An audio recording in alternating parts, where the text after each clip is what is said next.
So before starting, I'll just take you through this journey of how when I was at your particular stage, तब मैंने कैसे सोचा, कैसे तैयारी की, राइट? सो जो है जब मेरा पहला अटेम्प्ट तो चलिए ठीक है 3-4 महीने में ऐसे ही दे दिया था just to get the feel of it. काफ़ी मेहनत तब भी की थी. दैट इज़ वाई जो है I was so close to clearing prelims. एक क्वेश्चन से रह गया था. बट अब जो है मैंने इसी हिसाब से सोचा कि यार now how to cover maximum syllabus of both optional and my mains before next year prelims itself. तो वो मैं आपके साथ एक बार शेयर करना चाहूँगा. आई एम नॉट सेइंग कि आप इसको हूबहू कॉपी कीजिए, but I just want to convey to you, please have a overall framework in your mind. आप कैसे चीज़ें प्लान करते हैं दैट इज़ वेरी इंपॉर्टेंट. क्योंकि जब आपके दिमाग में एक टारगेट रहता है then your mind your body automatically functions to achieve that particular target. और ये सही बात है. आई एम नॉट सेइंग कि आप जो है एकदम टाइम टेबल बनाते रहें, बट एक ओवरऑल दिमाग में आइडिया रख के चलें. Always have that idea. I hope people are okay with Hindi. So if anybody has a problem just raise your hand, I will repeat the point. Fine. So इसमें जो है जैसा मैं कह रहा हूँ, so I will just share what I planned. So it was July 2017 at that time. This is clear, the handwriting is clear, right? So July to October end, I was very clear that I am going to focus on my optional first. I recommend all of you to first focus on your optional, because optional is very important. It is a game changer. Everybody of you I think is aware of that. और that is why मैंने सबसे पहले क्या किया, सबसे पहले optional पे ध्यान दिया. तो इस दौरान I was very clear what I will do. I will read current affairs obviously, and I will do daily answer writing. 3 questions में लिखता था on this current affair questions. आपको पता है there are answer writing platforms, Insights है, IAS Baba है, तो वहाँ पे जो है क्वेश्चंस आते हैं. इन पे मेरी स्टैटिक नॉलेज इतनी नहीं थी कि मैं जो है उन पर भी क्वेश्चंस कर सकूं. But at least what I am reading, what the editorials I am reading, the newspaper I am reading, उस पे I will start to write answers, ताकि जो है अभी से I get a idea of how to write answers, because this is what ultimately matters. इसके अलावा पूरा दिन मेरा जो है ऑप्शनल में जाता था. कोचिंग हो गई, सेल्फ स्टडी हो गई, उसके अलावा पूरा दिन मैं ऑप्शनल करता था. ठीक है, आई अंडरस्टैंड पीपल है, आप जो है GS की कोचिंग ले रहे होंगे, it becomes difficult to manage your time. But what I would suggest is, please आप जो है अपनी कोचिंग के बाद बेशक रिवाइज कीजिए whatever is been taught, but apart from that whatever time you have please devote to your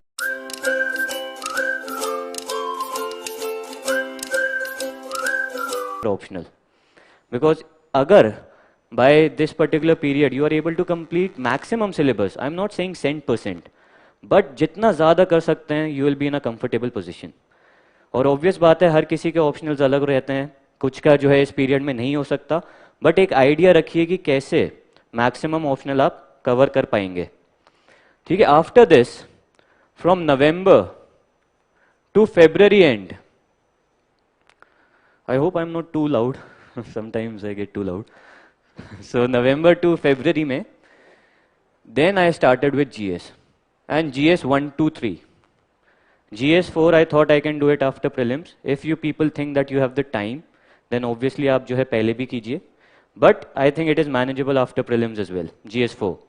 So now I started to focus on GS 1, 2, 3 during this particular period. Current affairs obviously चलते रहे. Natural बात है, you will not stop reading the newspaper. But मैंने daily answer writing नहीं की. Current affairs मैंने daily answer writing अब छोड़ दी. Why? Because I replace them with full 3 hour test at this particular period. So what I am trying to say here is, मेरे दिमाग में इनिशियली, आप सबके दिमाग में एक डर रहता है कि यार प्रीलिम से पहले हम कहाँ से आंसर लिख देंगे, कैसे कर देंगे 3 hour की टेस्ट, हमें उतनी नॉलेज नहीं है, हमें उतना आता नहीं है. तो यार प्लीज़ ये जो फियर है, this inertia, try to just win over it, because that is not going to take you anywhere. ठीक है, बिल्कुल बात यह है कि प्रीलिम्स के बाद भी काफ़ी लोग हैं जो पहली बार आंसर लिखते हैं and they are able to clear it, but that is difficult. और इसका मेन रीज़न ना करना, अगर आप खुद सोचिए ना सब अपने दिमाग में एक बार अच्छे से, तो दैट इज़ फियर। आप खुद एक बार सोचिए, आप जो है बहाने देंगे कि यार मैं जो है अभी तो प्रीलिम्स की तैयारी कर रहा हूँ, अभी तो कोई मतलब नहीं है आंसर लिखने का, बट अल्टीमेटली जो है आपके अंदर एक दिमाग में डर बैठा रहता है कि यार मैं अभी आंसर लिख ही नहीं सकता। एंड ट्रस्ट मी, मैं जब पहले टेस्ट लिखता था I could hardly complete 10 to 12 questions, और वो भी इतना गंदा लिखता था। अभी मैं अगर देखूं अपने पेपर तो रैंक 2 तो क्या, मुझे रैंक 2 लाख भी ना मिलेगी। सही बता रहा हूँ, I am telling you. So please starting में लगिए, गंदे आंसर्स लिखिए, कोई दिक्कत नहीं है।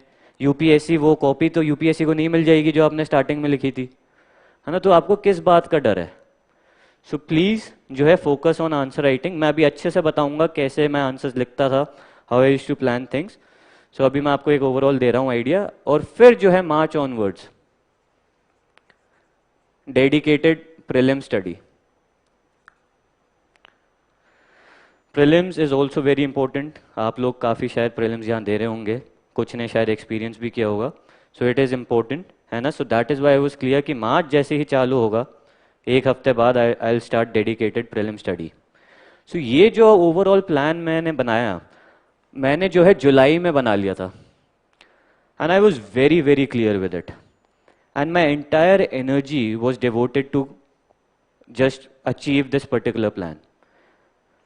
My entire tension focus was on this particular plan. So what I would suggest is, especially for all those who are going to appear next year or maybe after a few years, ये एक ऐसा plan बनाइए, overall framework. देखिए, I am not saying कि you will be able to follow it 101%, मैं खुद नहीं कर पाया, but when you have a target, आप उसको 75%, 60% भी फॉलो कर लेंगे, that is very good. So have this basic idea, only a basic idea. ये देखिए तो बेसिक ब्रॉड आइडिया ही है, मैं एकदम स्पेसिफिक्स में नहीं जा रखा कि भाई कैसे अब एक एक चीज करूंगा, दिन का हिसाब क्या रहेगा, बट एक ओवरऑल मेरा आइडिया ये है, ताकि I am able to complete my optional, my general studies, and I am ready for mains before prelims itself. And I do not compromise with prelims as well. कुछ लोग prelims के साथ compromise कर देते हैं, दैट इज ऑल्सो फेटल। तो ये overall मेरी स्ट्रैटेजी रही, right. So I think you are clear with this particular thing what I am trying to convey. I am not saying कि आप जो है मेरा एक एक महीने के हिसाब से चलिए जैसा मैं चल रहा हूँ, बट एक बेसिक आइडिया रखिए कैसे अपने प्रायोरिटी सेट करेंगे।